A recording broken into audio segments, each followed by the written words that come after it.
Welcome to On the Edge with April Mahoney Brains. Here, this is the spot where the conversations are pointed, the guests are sharp, and the responses are never dull. Did you bring your thinking caps? Because it's time to put them on. Because the conversation starts now. My brains, we are back at the spot. We're at the place here where the conversation is pointed, the guests are sharp, and the responses are never dull. Look at that. You are here on the edge with me. Let's hold that up together. All right. Look at you. Oops, a little blurred there. That's all right. So thank you so much for joining me here on the edge. You're still out there in Boulder, Colorado? I am. What you doing in Boulder? Well, I have a couple of things happening. I have family out here in this general area, and I have a family coaching business that's not what brought me out here. What brought me out here a few years ago was returning to my hometown, because I grew up mostly in Boulder, and then I had lived away for all of my adult life, and I wanted to be back near my parents, as they went into their older years. And I'm very glad that I did, because my mom passed away a few years after I moved back. And I was just very, very grateful to have that time with her. And then now I'm helping care for my dad, who has dementia. So, oh, bless your heart. And so some of my sisters live nearby, and I'm getting reconnected with them. And I just love the mountains. So, well, I've never been to Colorado. Well, that's the place that I want to go. I always fly over it, but I've never actually stopped and landed. Family is so important to you, and you have a great story. You're going to tell us how many sisters you have as well. But beyond that, you have dedicated this portion of your life to really work with coaching families. What does that framework look like? How do you coach a family? Well, the way that I do it is a little different from other people that I've come in contact with. I engage the entire family, not immediately, but at the beginning, I generally hear first from a frustrated mom. And she's saying, this is not how I expected my family to be. I can't stand it anymore. I can't stand the way we talk to each other, or the way I get all agitated when they get agitated, different things like that. And so then she comes to me generally, and then I start working with her. And this is the program that I have in place right now is a year-long program, because these habits did not develop overnight, and they're not going away overnight. So let me just stop you. Let me just stop you there. Just 1 second. Hold that thought though. Coaching for a year. Now, and I have to ask this question because my brains are going to want to know. Why not just do talk therapy or family group counseling? Why get a coach? Well, one of the reasons is because I bring in energy exercises. And that was a huge piece of my healing process. I had done a lot over the years, healing this, they say peeling the onion, this layer, this layer, this layer, but some things just were still stubbornly sticking there. And when I found energy practices, that's when I was really able to leap to a new level and to just really integrate on a much deeper basis. So the energy practices help everyone calm down right away when you use them properly.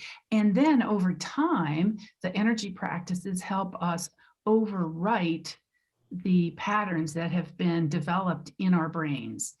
And I was so excited when I first found your podcast, because I love to geek out on brain stuff. Now, I'm not some like neuroscientist or anything, but I love learning about the brain. And I first started learning about it when I was working with young children. So to circle back to your question, it's that this is a holistic program. So it's giving parents and children new strategies, new perspectives, and it's giving them a place to try it out. So I start out with the adults, and then I bring in the children and I meet with them individually and teach them some of the energy practices. And it's very tailored. So some of the meetings are small group with other clients, and then some of the meetings are individual. And that's really been the magic sauce, is to have that combination of sometime with a small group to realize, oh, I'm not the only one Right. that's going through these kinds of things. And then the individual ones to say, well, this is what's really getting on my last nerve right now. And I've got a laundry list of things. I was just sitting up here looking. I do a brain dump often and regularly.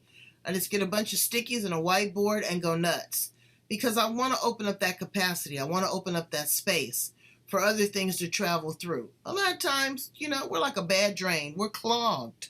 Exactly. And there's people that don't want to move. All the players don't necessarily want to play together well in the sandbox. I get that. But it causes a lot of dissension. Now, let's talk about family from a different dynamic. Tell my brains how many sisters you have, Ann.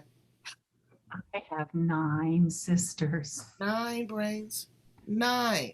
Now, all of these are your biological. You guys all grew up together? Yep. Now, what was that like? That was, of course, like anything else, it had its pluses and minuses. There was always someone around to do something with if you wanted. And there was always somebody around when you wanted to be by yourself. So like anything. But one of the things that really shaped who I am and why I ended up on this journey is that my dad, as long as I can remember, had a volatile temper. And I love my dad. He's a good man. He did many good things as a dad. And he never learned how to control his temper. And I found myself when my first daughter was young, and I thought to myself, oh my God, I'm turning into my dad. Now, not with her, but with my husband. I was married at the time. And I realized all I had done was flip the genders. I just said, no man's going to treat me that way. And then I was treating him the way that my dad used to treat my mom. And so that whole anger piece was my big challenge, was how to manage that. Because for a while, I just went along with this philosophy of, well, that's just how I am, like take it or leave it. And then I just said this to my ex-husband the other day, because we were talking about something family related. And I said, you might be surprised to know how many times I have said to other people that you saying to me, I wouldn't speak to a dog like that. Whoa, I've heard that before. Impact. That landed eventually with me. And I looked around and I thought, oh, other families don't do it the way that my family did, where my dad would blow up and then my mom would be very placating. And she was a very calm, loving, giving person. And she was also nervous, I learned later, for her children's well-being. So she didn't want to push anything further. She didn't want to. I said to her, why didn't you just tell him, go out for a walk? And she said, I was afraid he would get even more agitated and something worse would happen besides just the yelling. And so what I started to notice is, oh, other people don't speak to their spouse like this in public. Other people don't speak like this, just whoever's in range gets the blow. Mm-hmm. No. And so that started to make an impact. And then my daughter asked me recently, what made you decide to change? Because we were talking about this same topic. And I said, seeing the fear on your faces. When I would blow up, and again, it was rare that I blew up toward them I would get upset, but just seeing them looking like, uh-oh. Right. Is she really gonna get really upset again? That's what really made me say, no. Right. I'm not doing that. There's families that like drama. They get off on that. They literally enjoy the combativeness, almost to the point where it's premeditated. Like before Thanksgiving, people are getting, just like they're purchasing the turkey and the yams, they're getting their attitudes. Well, Uncle Bob's going to come and he's going to get drunk, and then he's going to talk about his ex-wife and she's going to start to cry, and then my stepmother's going to show up. And I mean, they already wind themselves up for this kind of activity. And I find it disheartening, especially when they add in the combination of substance abuse, that Yes. liquid courage. And my mother used to say all the time, she says, I wonder why alcohol makes people act such a doggone fool. Why can't it make you nice and sweet and kind? And I said, I don't know. So what do you say to a combative family? Where do they begin to start the conversation of change? Here's a really huge piece of that. And I'm so glad you asked this question, April, because those kinds of behaviors are addictions the same way we can be addicted to a substance, the same way I have been in my life addicted to chocolate. This is something that happens in the brain. It's a chemical reaction. It's your brain chemistry at work. And so just like anything else that's addictive, over time, your tolerance builds up and you need more to get the same feeling. So what really happens is when it generally happens when we're younger, we're in an environment where this kind of eruption might occur, and that starts to feel normal. And so then we feel normal when we are around that.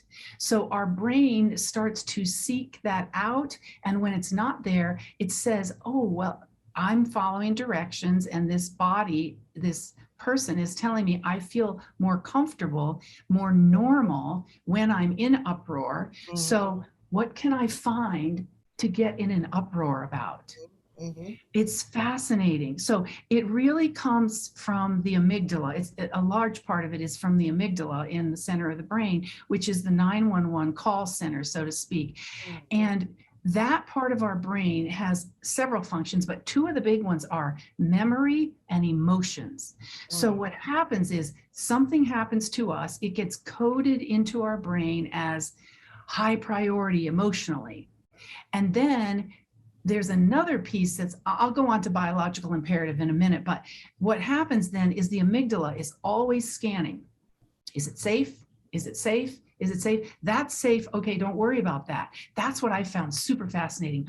Why do we get so caught up in the negative? It's because the safe isn't affecting our life. It's not affecting whether we're safe. So, okay, that person's okay, no big deal. This one, my attention goes here. The more my attention goes here, the bigger that flag gets in our brain to say, Uncle Bob, I'm going to look out for Uncle Bob, and if he makes one move in this direction, I'm gonna pounce on him like Tigger. Exactly. But the other thing that really helped me so enormously, April, is that I learned some things about what scientists call biological imperatives. And that's just a fancy way of saying things that are wired into us. One of the things that's wired into us is to pay more attention to the negative because it might be dangerous. Positive, okay, no problem. Because you jump immediately into the fight or flight. Exactly. Right. So I have to automatically protect myself. I have to automatically defend. I have to automatically fight. I have to automatically debate, demean, diminish, squash the enemy. Mm-hmm. But what they have never done is taken the preventative measures to reframe this situation with Uncle Bob before he even gets there. Maybe he's had 6 months of sobriety and you're ready to pounce on him. Right. People do not allow themselves, they get so compartmentalized, they are so polarized in this negativity, in this space, that they can't see the forest for the trees. They don't understand, in my opinion, what real love is anymore. I asked a family member of mine what was love, and had he ever been in love? And he told me he didn't know. It broke my heart. Well, the other thing too that happens is that we start to label people. And again, that's a biological imperative. If you aren't strong and with your tribe in the wild, you're going to be dinner for the predator. Mm-hmm. So you've got to stay with your tribe. That's one of the reasons that we have some of the race issues that we have in the world, because we are biologically geared to feel safer with people who are like us. Mm-hmm. And so that we're working to overcome that with a lot of really wonderful people who know about this. But the other thing is that one of the biological imperatives tells us that, no, one of the things that we tend to do is label, oh, my dad is a hothead. Mm-hmm. So when my dad blows up, oh yeah, there he goes. But the 5 other days that he comes in from work and is calm, those don't get paid attention to. Right.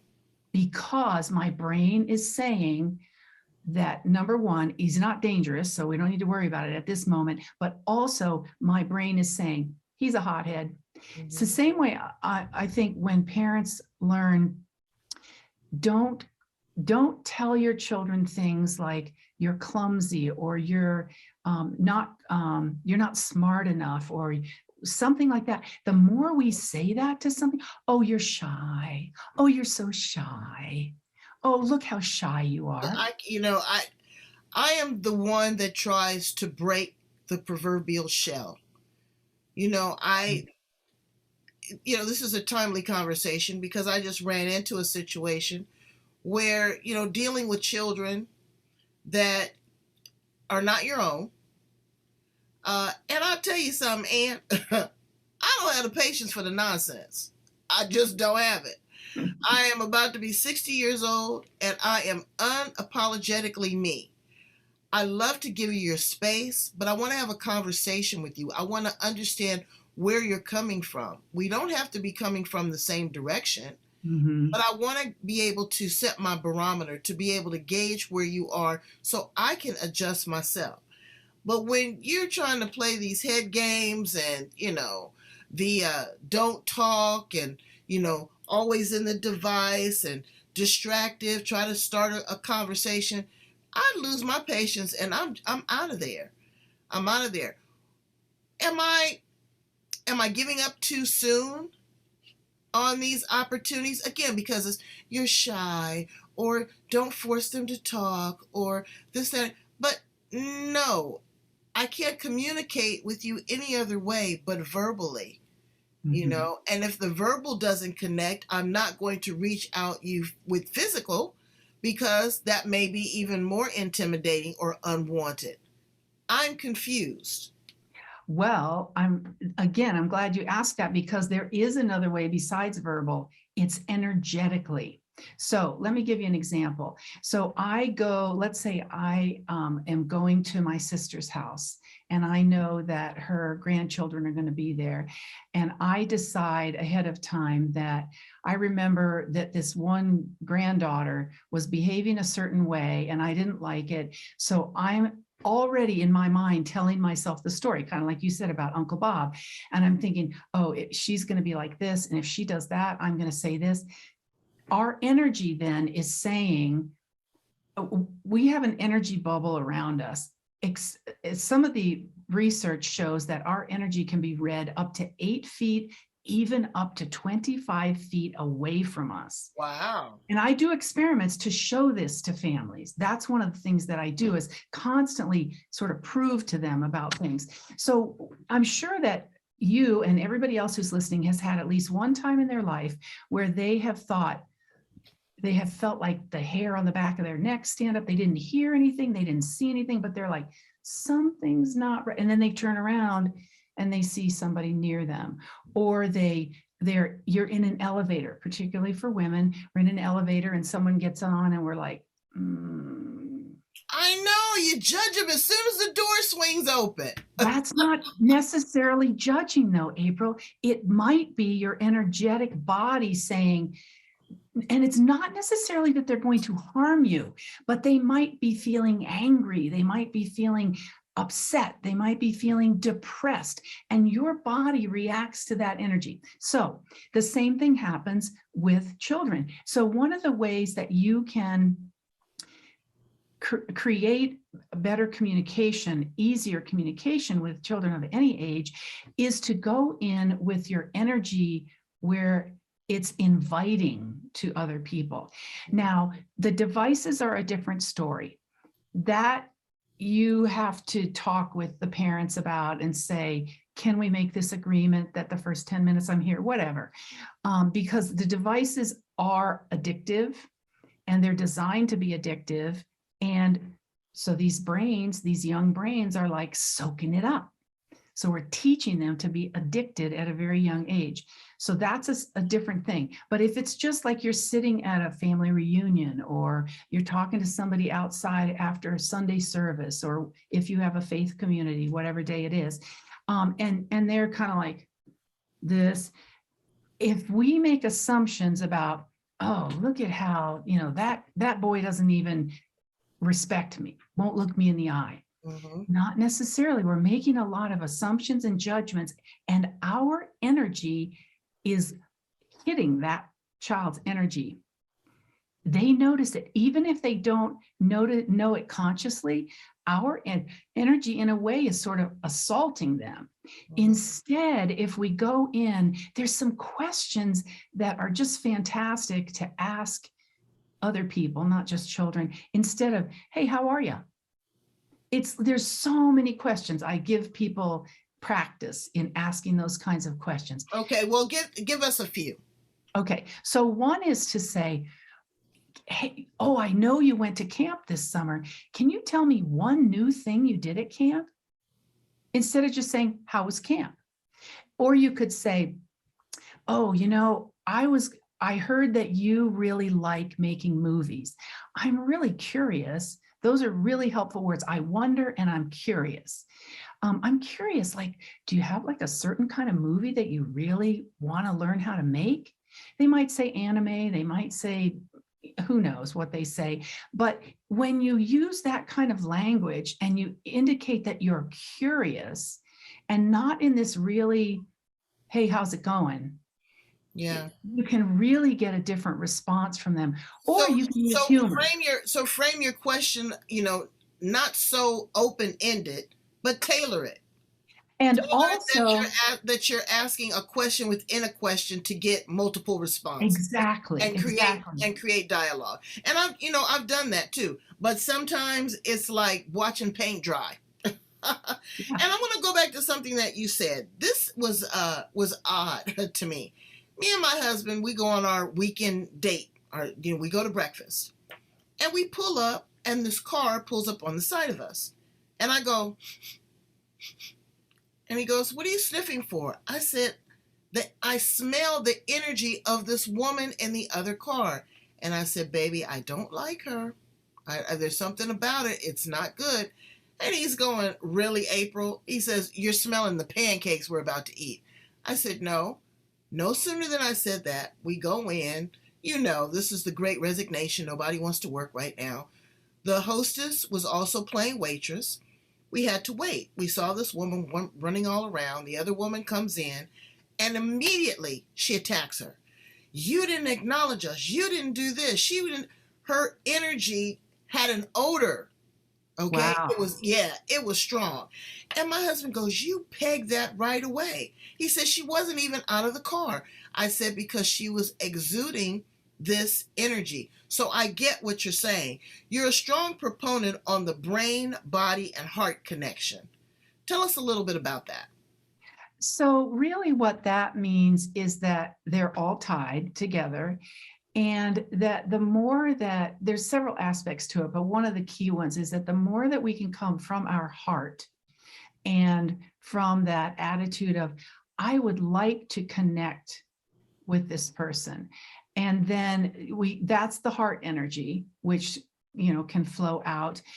But also the heart regulates the brain more than we ever knew. We always thought the brain regulated the heart, but but research also has shown that the energy of the heart can be, I want to say, 500 times stronger than the energy of the brain. Oh, I believe that. I don't have the numbers right at my fingertips because I haven't, this is kind of older information.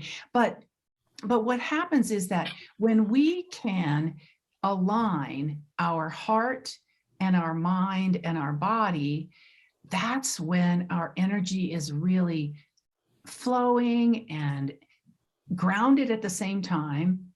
And also for most people, motivated. They're motivated to do something. And this is so important with children, because they are looking to us to know their place in the world, among other things. And when we can wrap our arms around them, literally and figuratively, with this loving energy, we're human, so it's not going to happen 100% of the time. That's obvious. But when we can do that most of the time and say things like, that was really hard for you, instead of, stop crying, you're such a baby. When we can surround them and acknowledge, then what actually happens is their brain chemistry stays more regulated. Mm-hmm. So if we want ourselves and our family members to be regulated, we start really from the heart, and we say, okay, like I did with my daughters, I don't want them to have this fear about me. I know what it was like to grow up with that. I'm not doing this anymore. What's my first step? And that's, so it's this, we're holistic. I mean, everything is all connected. Absolutely. But it takes work, and you gotta be big enough to be patient. Mm-hmm. That's what we don't have, is patience, because you've got to pump the brakes. Your emotion is going to trigger. That's the first thing, because we are human. That's the first thing that's going to happen, is we get emotional, we raise our voice, we get in your face or whatever. And it takes us a few minutes to dial back and allow that other person to enter into the space to create some balance. So what I try to do really is just kind of take that deep breath before, be an active, engaged listener. Exactly. Silence speaks volumes, mm-hmm. especially with children, because they are absorbing what they're little sponges. They're absorbing your energy, and they're trying to figure out, how am I going to play this? What strategy am I going to use? So I just kind of dial back, let them do it, but I'm only going to play that game for so long. Why is that? Again, I guess I'm just at this particular juncture in my life where I've raised my children. The rules of engagement are different now. I wasn't ruled with an iron fist. My parents were real cool. A lot of conversation. I could probably count on one hand how many spankings I ever got. The dialogue was great. Never any hanky-panky. So it was really good. And I think that's what I set my barometer at, was peace and harmony. So when it goes too far to the left, and there's chaos, and there's, substance abuse, and there is this negativity, I don't give it a lot of energy, which may be because I'm able to be a little bit more balanced. I should give it a little bit more. I don't know. What do you think? I'm going to invite you to consider two things. One is, don't ever should on yourself.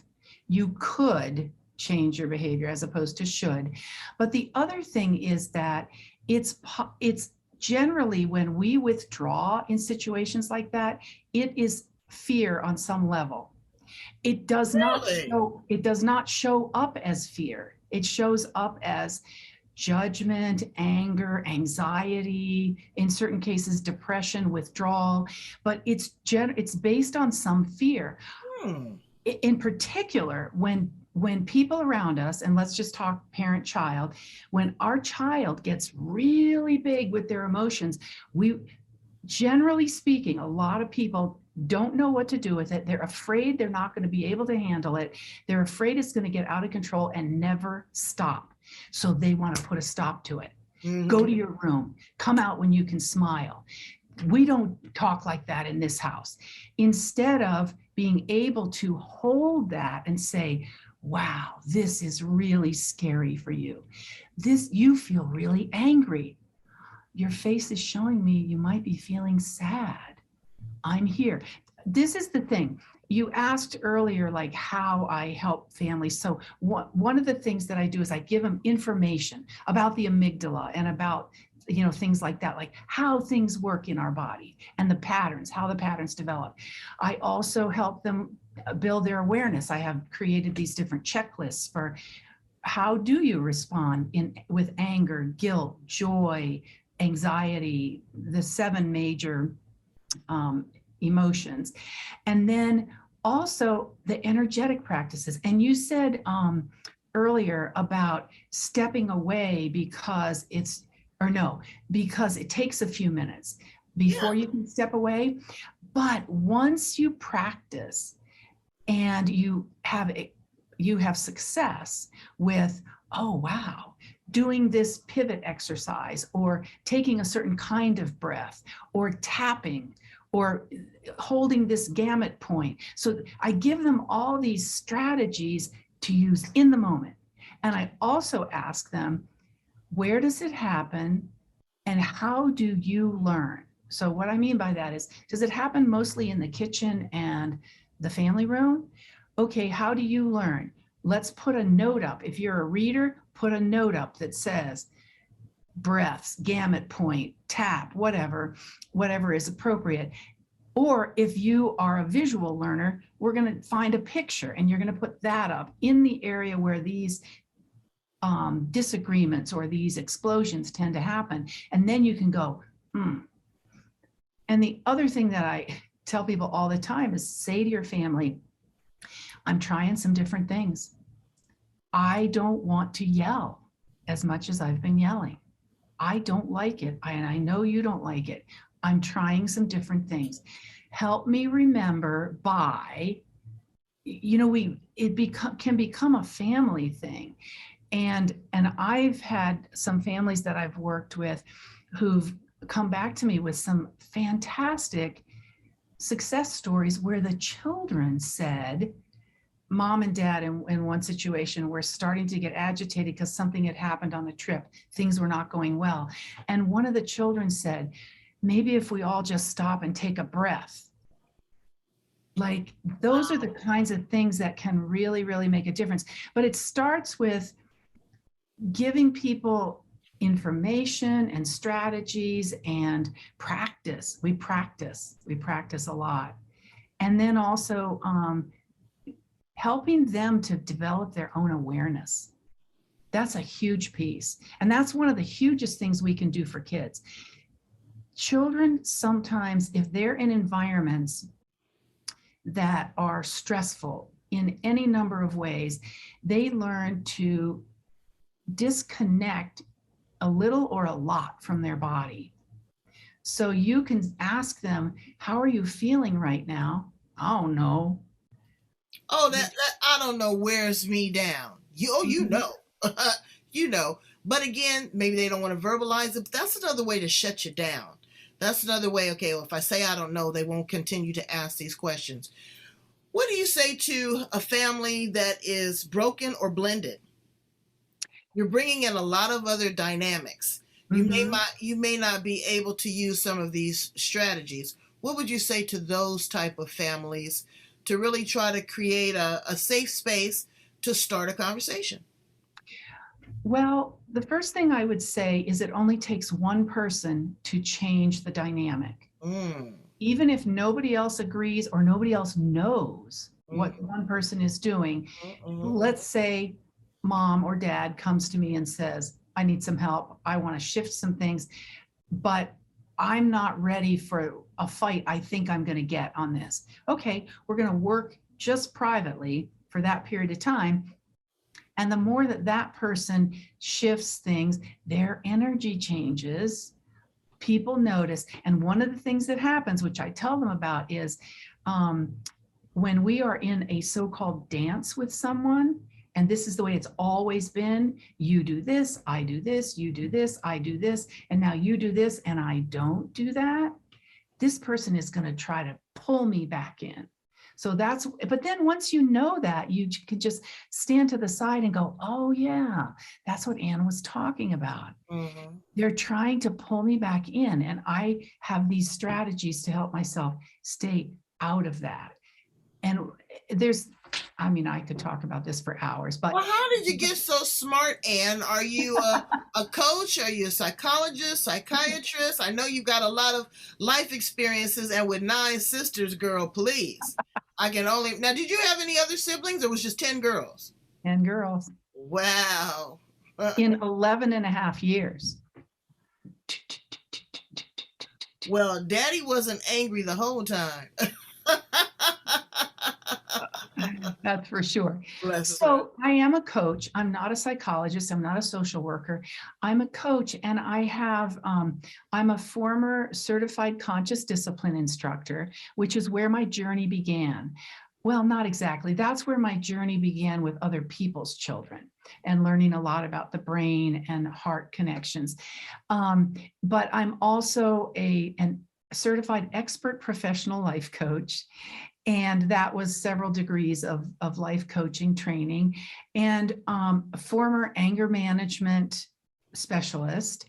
So I just kind of pulled all of this together and said, along with my life experience, and said, oh, the other is the energy practice. I'm not certified in any way with that, but I just saw what an enormous difference it made for my life. And I wanted to share that with other people. And the thing of expectations, brains, we have to work on that. You really can't have a lot of expectations of anybody. What you can only do is set your barometer for you and be open to change that frequency to accept people and meet them right where they are. Exactly. Because you're not going to change overnight.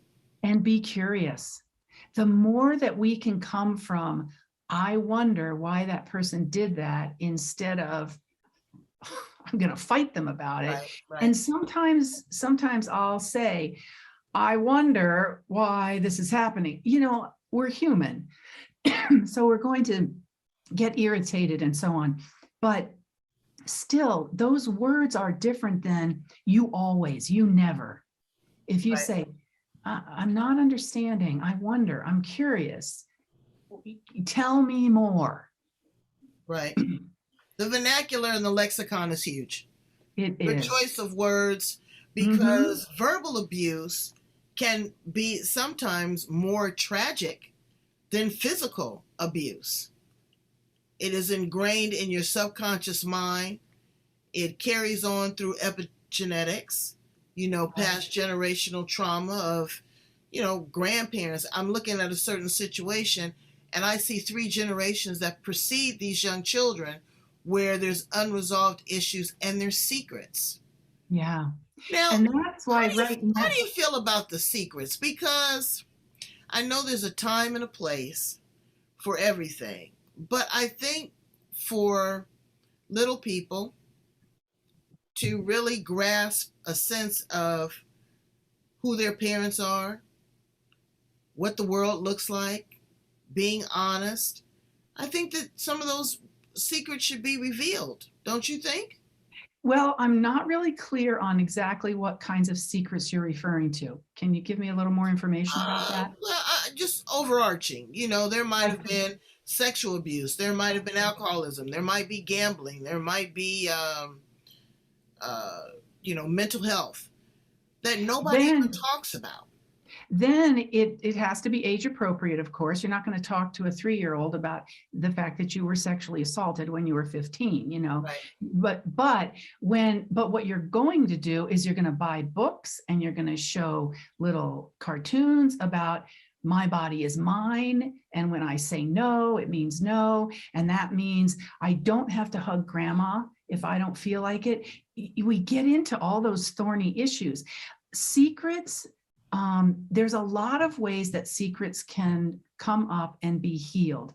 One of the things that I think is really important is for adults to deal with their own stuff first, because then when either if you read or you do workshops or you work with a psychiatrist or a coach or somebody, and you or a faith leader, and you come to understand, oh, this is what this is the harm that was caused to me. This is how much I've been able to release, and this is how much I haven't been able to release, and this is how it's affecting my life. You can have a very different conversation than just saying, like my dad used to say. He used to say all the time, don't get in trouble. You're going to get in trouble. It only meant one thing: you're going to get pregnant. I'm like, what is that about? Like, Right. we never talked about anything about, I didn't learn anything at home about sex.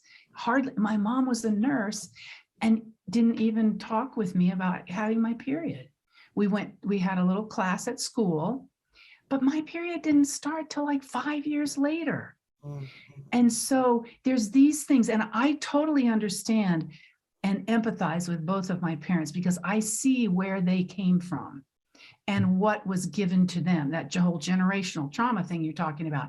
But once we decide about our own secrets and then decide what is developmentally appropriate, then we can find ways to bring it up. Something comes on the news and says, so-and-so, this man has been accused of sexually assaulting someone.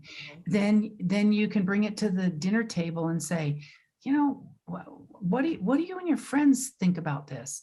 Like, what you can just find ways that are age appropriate to say, maybe not have any of your friends, you don't want them to rat their friends out, but to just say, do you feel like you have the language? Like, if somebody pressures you, do you have the language?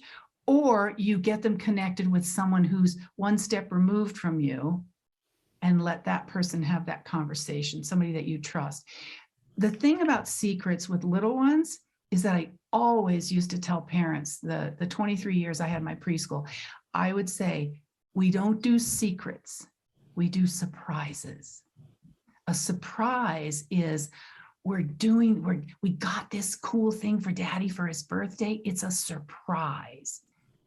You know, lock it up, don't say anything. But if we say it's a secret, I think it's confusing for children, because then somebody comes along and says, this is a secret, don't tell mommy and daddy, and they're touched inappropriately or something grievous like that.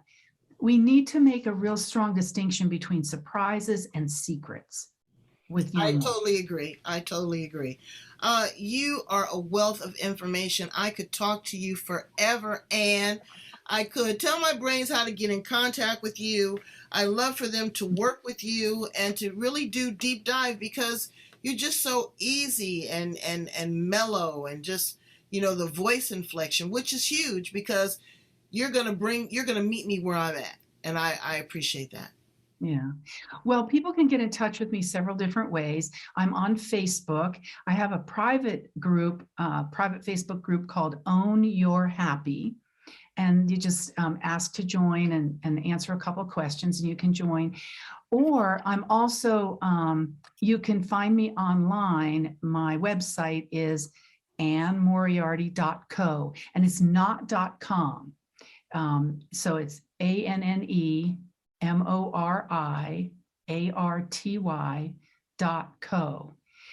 And I always offer a free 30-minute consult for people, just to ask questions and see if things feel like maybe I could be a support to them, maybe not. I am really committed to sending people to the resources that will work best for them.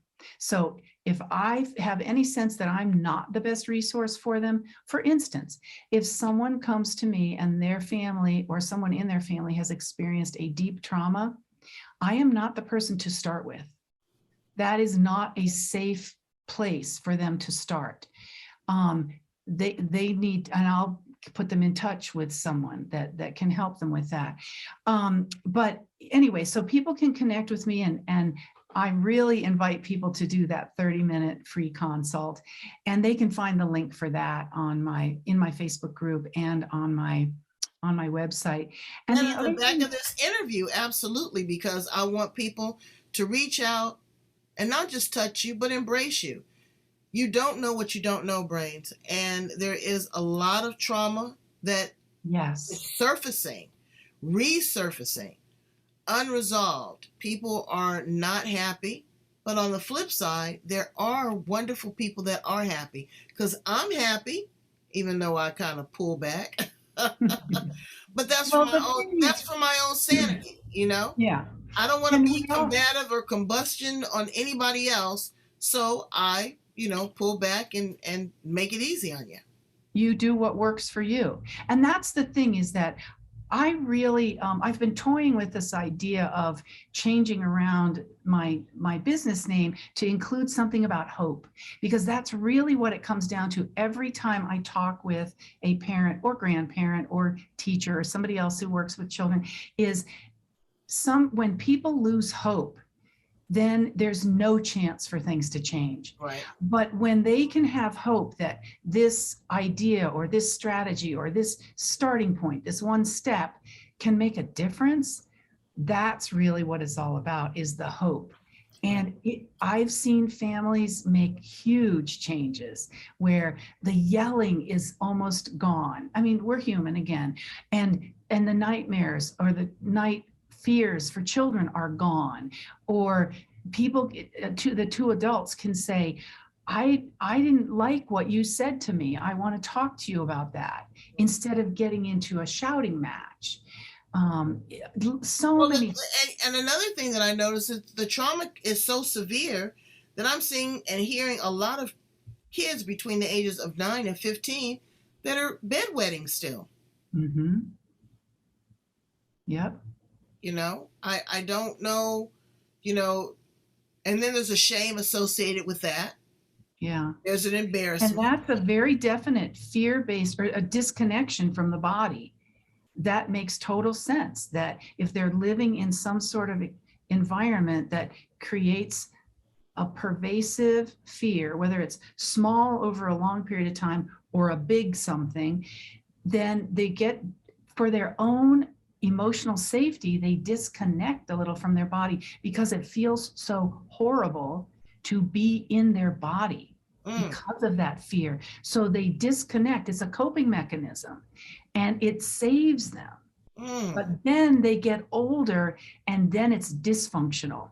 It's no longer functional. That's when we start saying, thank you to our younger self. Thank you so much for protecting me. Now I have other tools and I don't need to rely on this disconnection from my own body. And the bedwetting is a great example of that. Wow. I'm not saying that's the only reason that Right. doing it, but on some level. It is. Well, be aware of that and be sensitive to that, parents.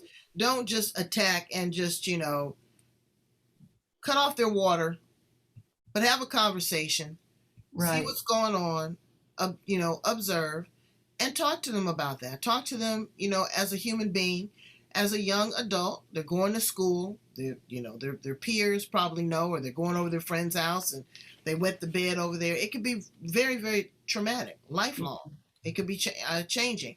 But we are in the business of changing things for the good here on The Edge. So thank you so much, Anne Moriarty. I think that you are such a gift to be able to share your knowledge and your expertise. Brains, go right here. You see this address right here? Undeniable. Okay. It is the podcast of the century. Greatest one on the planet.